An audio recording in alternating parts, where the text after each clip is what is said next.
విశాఖపట్నంలో రూపాయికి ఇడ్లీ వస్తుందో లేదో తెలియదు కానీ రూపాయికి ఉరుసాకు 3,000 కోట్ల రూపాయలు భూములు ఇస్తున్నారు. దాని క్యాబినెట్ క్లియర్ చేసాం. ఈ మనిషి నారా లోకేష్కి స్నేహితుడు.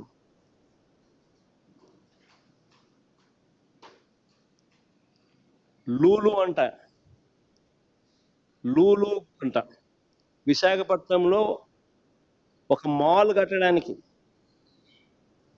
2,000 కోట్ల రూపాయలు విలువ చేసే భూమిని అప్పనంగా ఉచితంగా చేతిలో పెడతా ఉన్నారు.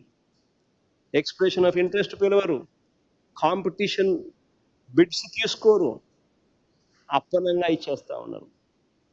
కానీ ఈనాడు రాయదు, ఆంధ్రజ్యోతి చూపదు, TV5 అంతకన్నా చూపు.